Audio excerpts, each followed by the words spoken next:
¿Qué tal? ¿Cómo les va? Bienvenidos a un nuevo programa de Fórum Jurídico Fiscal, programa número 47 de este ciclo 2014 que se emite a través de teleimagen codificada para toda la provincia y para el resto del país y del mundo a través de nuestro sitio web exclusivo forumjuridicofiscal.com.ar. También nos pueden seguir en Facebook o en Twitter para repasar cada uno de los temas, para volver a ver las entrevistas de los mejores exponentes a nivel nacional. Presten atención también al movimiento de la página porque se vienen los nuevos ciclos de actualización con importantes novedades en lo referido a la modalidad. Hay que estar muy atento porque hay una apuesta muy importante de cara al 2015 de la producción ejecutiva de Fórum Jurídico Fiscal. Por eso, atentos al movimiento de la página y también, contador Pena, prometemos sorteos para lo que es el cierre de este año, así que realmente hay mucho movimiento en nuestra página. Tengo que agradecer, como siempre, a la Facultad de Humanidades, Ciencias Sociales y de la Salud de la Universidad Nacional de Santiago del Estero y también a la gente de La Perla por la vestimenta habitual en cada uno de los programas. El primer tema que queremos tratar es un proyecto que impulsa el diputado nacional Schiaretti, realmente muy interesante, que lo que propone es que pueda deducirse de la declaración jurada del impuesto a las ganancias los gastos incurridos en el turismo dentro de la República Argentina. ¿De qué trata efectivamente? ¿Podrá el contribuyente deducir los gastos realizados por él y por sus cargas de familia siempre que estén debidamente respaldados por comprobantes realizados de acuerdo a la legislación vigente? El tope de gastos a deducir en este 2014 se propondría en 50.000 pesos y sería actualizado año a año de acuerdo al coeficiente inflacionario o al coeficiente de variación salarial, el que fuera mayor. ¿Qué se busca con este proyecto? Se busca impulsar obviamente el turismo dentro de la República Argentina, que posee 1.100.000 puestos de trabajo. Además, se busca proteger las arcas del Estado Nacional, desalentando el consumo en el exterior y desalentando el turismo en el exterior. Y por último, se propone el blanqueo de la economía en lo que hace al turismo, porque el contribuyente debería pedir factura de hotelería, de restaurante y de todos los gastos que incurriera cada vez que realiza turismo dentro del país. Así que por eso nos parece muy interesante. Esta es la primera noticia que queríamos tratar. Nos metemos ya en la primera entrevista desde la Ciudad Autónoma de Buenos Aires con nuestro productor ejecutivo allí, el doctor Ricardo Ferraro, nuevamente entrevistando al doctor Santiago Sáenz Valiente. Muy interesante en el programa anterior. Recomendamos nuevamente ver el programa anterior en lo referido a trazabilidad ganadera, muy bien planteado por el doctor Santiago Sáenz Valiente. Esta vez va a hablar de la presión fiscal sobre el sector agropecuario. Nuevamente lo vemos al doctor Santiago Sáenz Valiente en Fórum Jurídico Fiscal.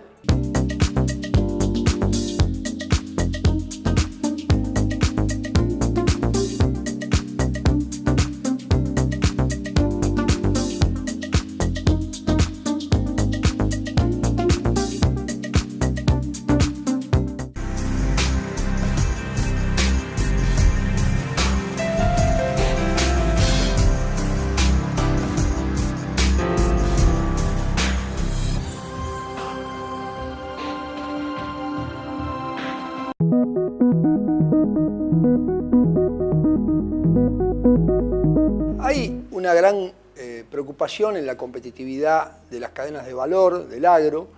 Evidentemente, las cadenas se preocupan constantemente por lograr una mayor rentabilidad a través de más tecnología, a través de un mayor rinde.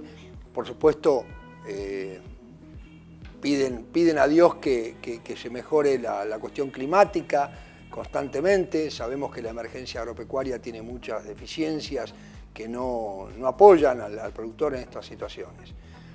Por lo tanto, vamos a referirnos a la realidad tributaria actual en el sentido de la altísima presión fiscal que está generándose sobre la renta agropecuaria, y muchas veces la población en general cree que el agro solo paga las famosas retenciones, que a mi juicio tiene una muy mala denominación, porque esto es un impuesto a la exportación y hay que llamarlo por su nombre. Y además dentro de la gran cantidad de impuestos que paga el agro, al igual que muchos otros sectores, por supuesto, está el impuesto a las ganancias con una tasa que, si bien nominalmente es del 35, sabemos que por efectos inflacionarios donde se paga, y en especial en el agro aquí, en esta actividad de crecimiento vegetativo, donde se obliga a tributar sobre la ganancia por tenencia, por el aumento del valor de los productos primarios, sin que haya transacciones ni operaciones cerradas, efectivamente la tasa efectiva termina siendo muchísimo más elevada, depende del nivel de inflación real que exista. O sea que no solo se obliga a pagar ganancia por tenencia, sino también un impuesto a la verdadera inflación. Es simplemente un número, es algo ficticio, es irreal. Esta situación de altísima preocupación, sumada a la gravabilidad de los dividendos a partir del 23 de septiembre del 2013, por la ley 26893, genera una carga fiscal elevadísima. A esto le agregamos el problema del impuesto a los débitos y créditos bancarios, las grandes distorsiones que se producen hoy gracias al ilegal, diría yo, registro fiscal de operadores de granos, que sigue vigente y que tiene un cuestionamiento importante por parte de todos los agentes económicos afectados, pero justamente han salido fallos judiciales nuevos en favor del fisco con argumentos que no comparto. Lo cierto es que esta situación y digamos, este capital del productor que queda en manos del fisco, hasta tanto el fisco lo devuelva, y sabemos que a raíz de recursos de amparos el fisco en forma inmediata cumple devolviendo porque no tiene mucho motivo para no cumplir, y son fondos que le corresponden al contribuyente, son saldos a favor denominados de libre disponibilidad que tienen una restricción importante en su aplicación, pero además está el problema sin duda de los saldos técnicos del impuesto a valor agregado, que todos sabemos que es de la propia liquidación del impuesto y que esto genera también un costo financiero y en los hechos definitivamente a veces económico, y esto no es para todos los productores agropecuarios, sino que sabemos que es consecuencia de la reducción de alícuota, pero además depende de la ubicación física, de la envergadura y de la forma de trabajo que tiene este productor. Con lo cual, incluso sabemos que también hay restricciones a considerar esto por parte del propio contribuyente como una pérdida, porque es entendido como una liberalidad y al ser correspondiente a la propia liquidación técnica no es aceptado por el fisco. Por el otro lado, tenemos también cargas muy fuertes en lo que hace al impuesto a los bienes personales, con muchos conflictos sobre su aplicación o no en el caso del inmueble rural, según interpretaciones de algunos o según interpretaciones del fisco. La verdad es que entiendo que el inmueble está exento en toda condición cuando pertenece a una persona física y corresponde pagar, según el fisco, el impuesto a bienes personales. Considero que no es así. Por el otro lado, tenemos también el impuesto a la participación societaria, en todo caso, en el caso de una sociedad regular, porque son, digamos, se transforma la actividad civil del agro, se transforma en económica al desarrollarse en una sociedad regular, y sabemos que paga el 0,5% del valor del patrimonio contable. El tema del impuesto al débito y crédito en esta actividad es francamente muy fuerte, porque el 1,2%, más allá de que hay una pequeña porción que se utiliza como pago cuenta en ganancias, le pega muy fuerte. El impuesto a los ingresos brutos es otra problemática, ¿no? Donde el Pacto para la Producción, el Empleo y el Desarrollo había declarado la exención, pero a partir del año 2003 comienza nuevamente a ser aplicado el impuesto a los ingresos brutos, que por un motivo o por otro y en distintas circunstancias va aumentando, y en este caso ya en Provincia de Buenos Aires está en el 2% para cuando se venden bienes que provienen de campos arrendados. También tenemos el impuesto a la herencia, no tenemos que olvidarnos de este impuesto de la Provincia de Buenos Aires, que viene a acumular otra problemática más que alimenta un poco lo que es el análisis, digamos, tributario de este impuesto, más allá de que tienen algunas exenciones relevantes, pero también hay que tenerlo en cuenta.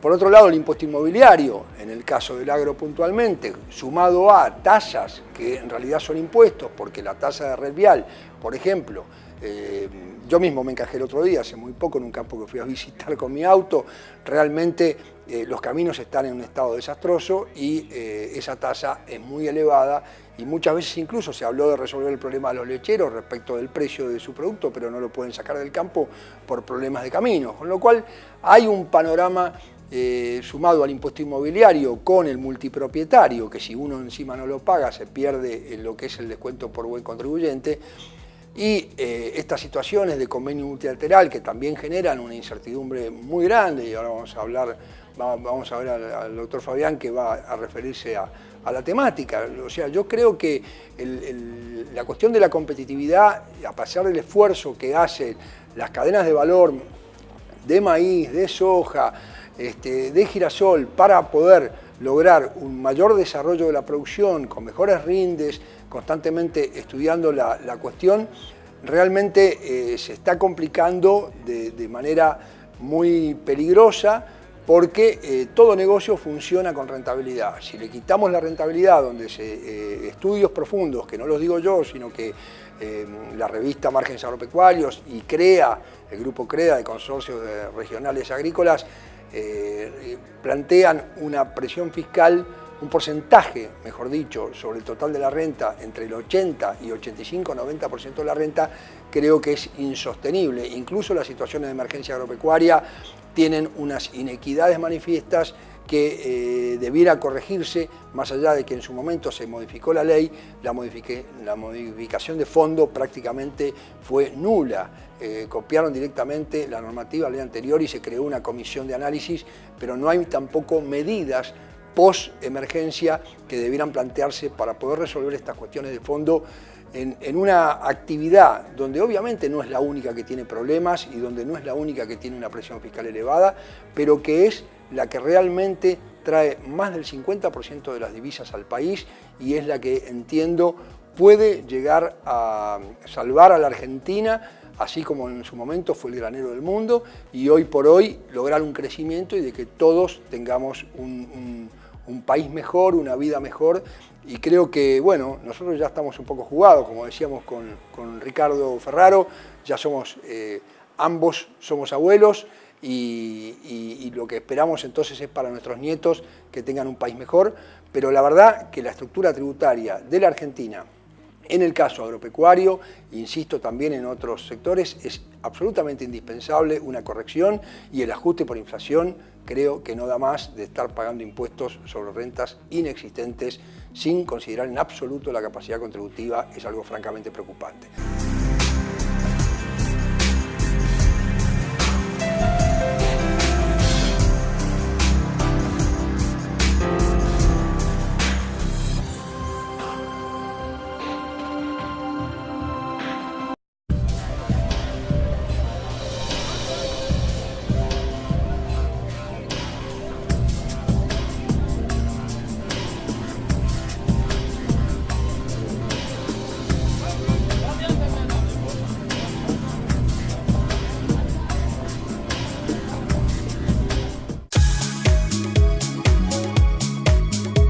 Seguimos en Fórum Jurídico Fiscal, ahí pasaba la primera entrevista de este programa. Con estas imágenes ya nos estamos metiendo en el micro del Consejo Profesional de Ciencias Económicas para destacar algunas cosas en lo referido a los próximos meses. El Congreso Nacional de Profesionales en Ciencias Económicas se va a desarrollar el 29, 30 y 31 de octubre del 2014. Las inscripciones tienen fecha límite hasta el 10 de agosto, pero la presentación de los trabajos debe ser hasta el viernes 25 de julio. Realmente muy importante. El Congreso incluye la recepción y la cena de cierre.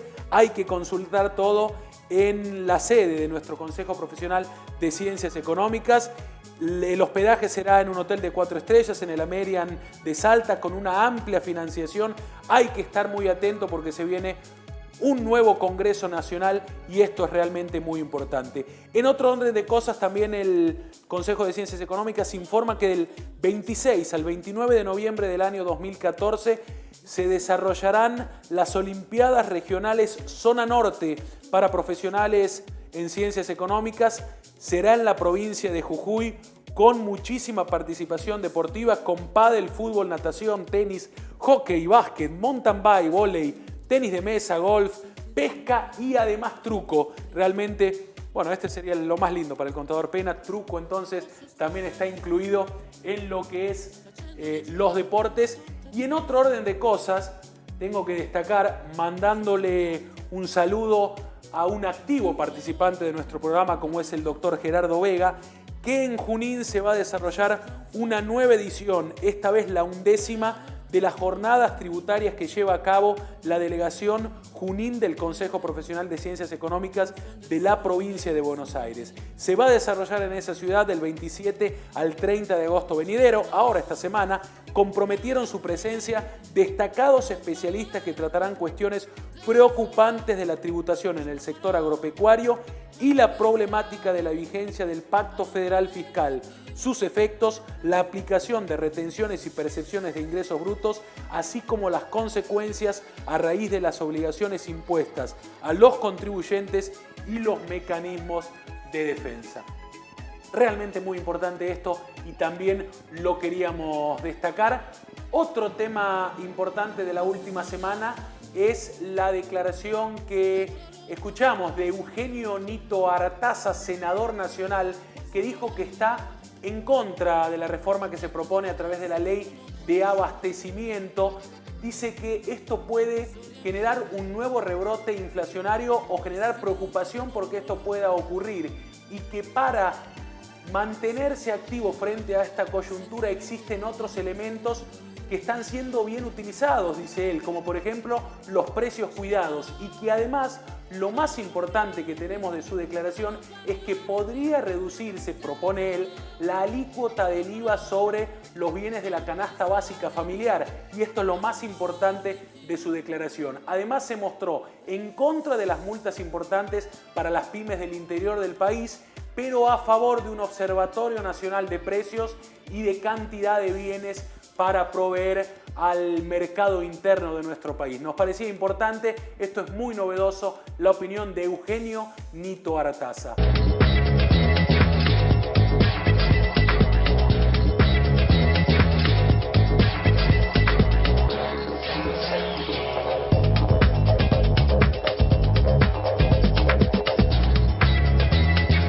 U24, su vida, nuestro móvil.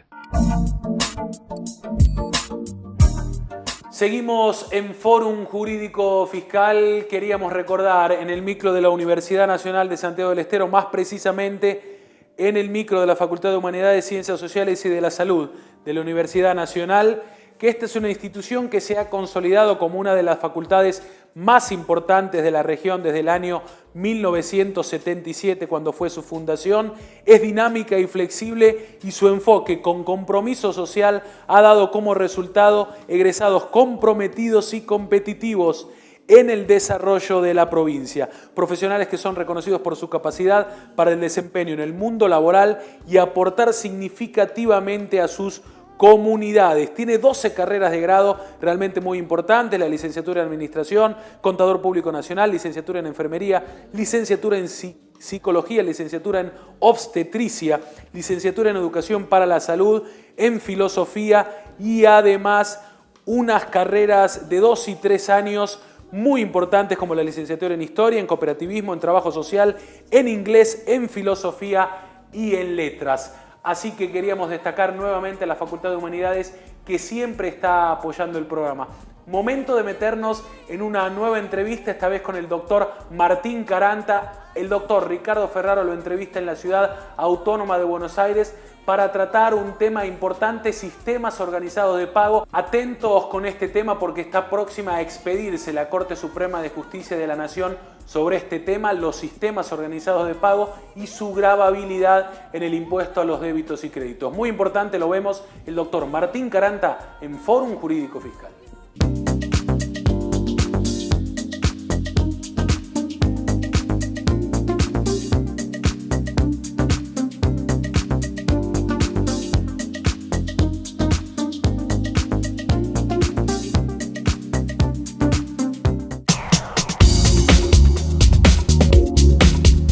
Recientemente ha sido dado a conocimiento un dictamen de la Procuración General de la Nación referido al tema sistemas organizados del impuesto a los débitos y créditos bancarios, y que entiendo realmente resulta de mucha utilidad, dado que estamos en una situación económica en la cual un sujeto le paga a su proveedor como puede.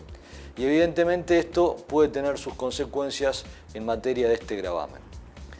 Se recordará que la ley 25.413 es la que estableció este impuesto sobre los débitos y créditos bancarios y en principio se la concebió como una medida recaudatoria.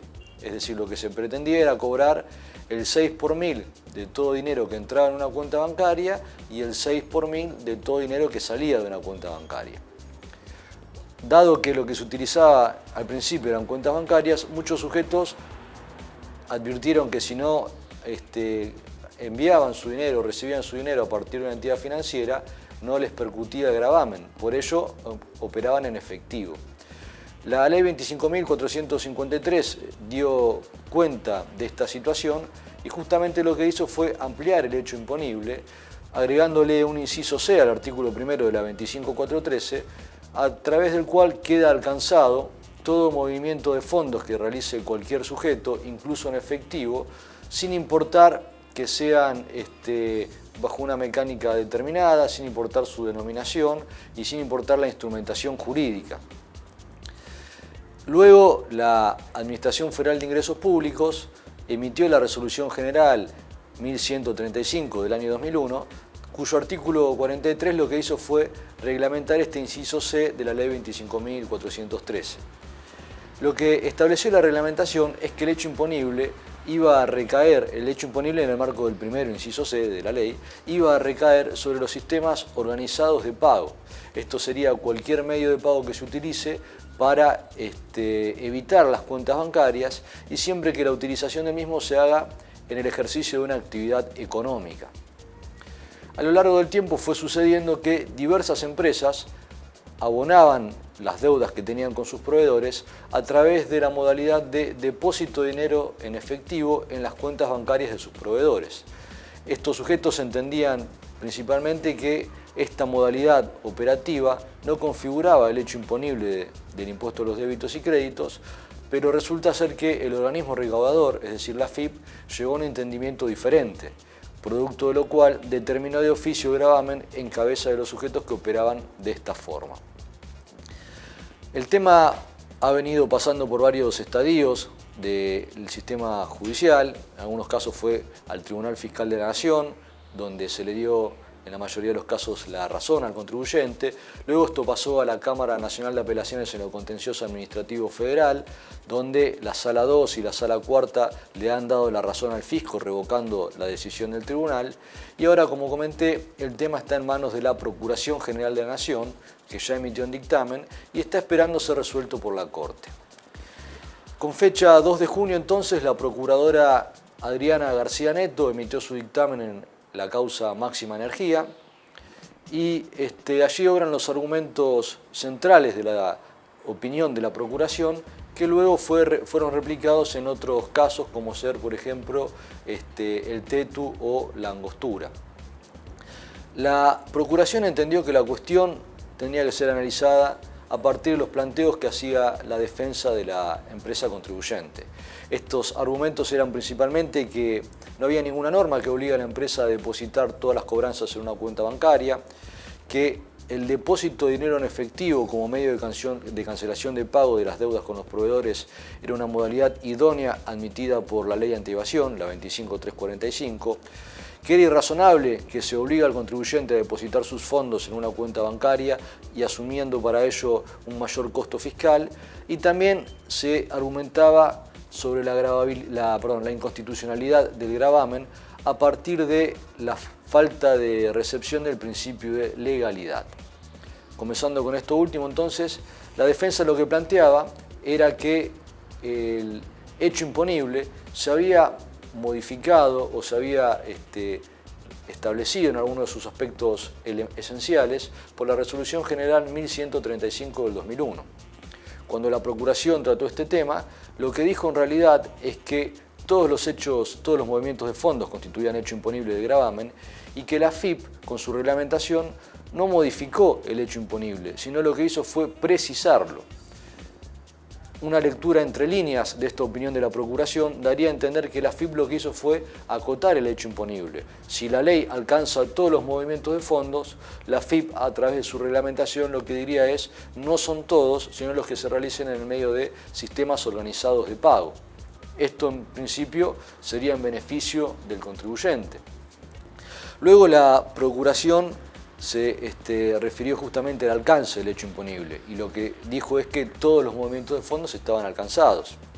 Con respecto a lo que constituye la falta de legalidad, entonces la Procuración entendió que eso no se presentaba en la reglamentación de la Resolución General 1135 y tampoco habría que darle la razón al contribuyente en cuanto a este planteo. También se refirió la Procuración al agravio que incoaba la firma actora, referida a que era irrazonable que se obligue a un contribuyente a operar con una cuenta bancaria, asumiendo así un mayor costo impositivo. La realidad, dijo la Procuradora, es que todos los movimientos de fondos están gravados por este tributo, sea que pasen por cuenta bancaria o no. Por consiguiente, no se colocaría al contribuyente en una situación de asumir mayores costos impositivos. Luego de esta opinión de la Procuración, el tema está en manos de la Corte y aparentemente la única defensa que tendría un contribuyente para no estar alcanzado por este hecho imponible es abonar y de alguna manera no constituir un sistema organizado de pagos. Pero este último, de acuerdo a lo que entendió la Procuración, no es una medida ilegal. Ahí estaba el doctor Martín Caranta. Se está terminando el programa, pero a nivel provincial queríamos destacar la vigencia a partir del 21 de agosto del decreto 1774 que propicia la instauración del nuevo plan de facilidades de pagos de la Dirección General de Rentas de la provincia de Santiago del Estero. Hasta en 24 cuotas prevé este nuevo plan de facilidades de pago, un anticipo del 20% y el saldo adeudado hasta en 24 cuotas con una tasa de interés del 2% mensual para todo tipo de deudas. En el caso de deudas por el impuesto a los sellos, la cantidad de cuotas puede ser de hasta 4 y no están incluidas las deudas de los agentes de retención, agentes de percepción o de recaudación por los montos percibidos o retenidos. En los próximos programas seguramente vamos a tratar casos puntuales, dudas puntuales sobre el nuevo plan de pago y además seguramente un caso práctico, contador Pena, porque es un tema de mucha relevancia a nivel provincial. Con esto nos estamos despidiendo entonces. La frase habitual esta vez va a ser del doctor Horacio Aristides Corti, muy importante, y nos despedimos con un tema musical, Honrar la Vida, cantado por múltiples figuras, una canción muy linda. Así se termina una nueva emisión del programa Fórum Jurídico Fiscal. Honrar la vida,